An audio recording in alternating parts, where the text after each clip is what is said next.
Hi everyone, Aidan here with etrailer. Today we're going to be taking a look at the Kuat Transfer platform style bike rack on the back of our 2022 Ford Maverick. Now this is going to be a platform rack like I mentioned before. It's going to hold the bike in these cradles. There's two wheel cradles and a front wheel hook. That's going to be the thing that primarily holds the bike upright. And then there's a back wheel strap as a secondary point of contact. That means there's going to be zero frame contact, so for our carbon frame bike we're using today, it's going to be just fine. It's also going to work really well with alternative frames. One thing you do want to keep in mind though with this version of the rack is that it's not the best choice for e-bikes.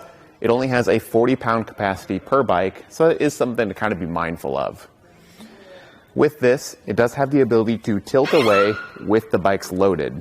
I like to swing out the extra arm if you don't have a second bike loaded up, because the open design makes it really easy for us to get to the foot pedal.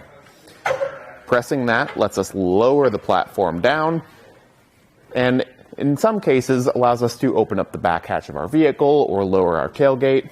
But in this case, it doesn't tilt down far enough, or I guess in the case of the actual pivoting part, it doesn't sit low enough to clear the tailgate. It will make contact.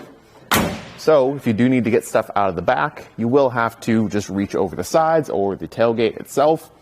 Luckily, tilting it away does give us more room to move around back here, and it's a pretty low tailgate, so it's not too hard to just reach in and grab what you need. All you got to do to put it back is push it back into place. You'll hear it click, and then we can just get that closed down. Now, one thing I do want to actually point out is with the loading and unloading, having that open design is really nice as well, because it lets us get right up to the bike.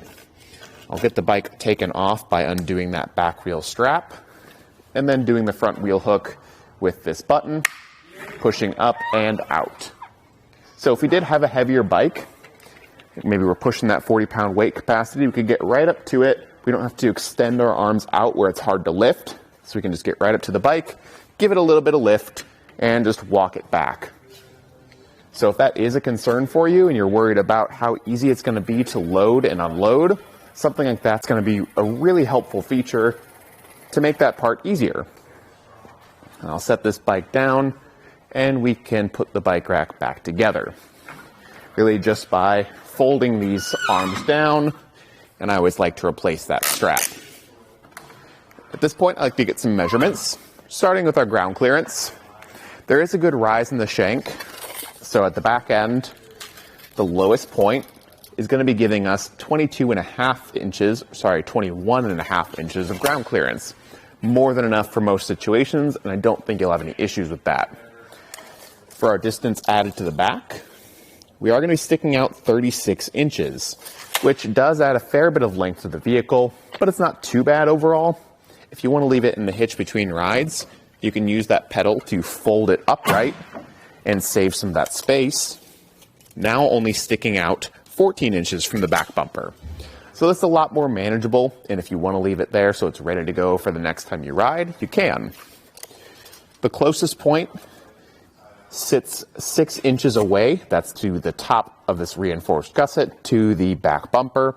So there's plenty of room there, and the anti-rattle device keeps things nice and solid. That anti-rattle isn't tool-free. The tool comes with the bike rack, and it's just located at the very end right here. So having a tool does help keep it secure, but you do have to remember to have that tool on you. It's working with our 2-inch by 2-inch receiver tube, but that is using the included adapter sleeve, so it'll work with 1 1/4 hitches as well. And then it's just a standard hitch pin and clip at the hitch pin hole. You can swap that out for a locking hitch pin if you do prefer to have that.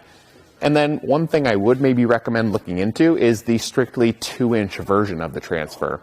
That'll work with only 2-inch receiver tubes, but it ups the weight capacity to 60 pounds per bike. So if you need something better for those e-bikes and you just want something a little more stable, then that's the way I would go. Either way you go though, it's going to be a pretty strong fit for the Ford Maverick, and I think it's going to work really well for your bikes. Thanks for watching.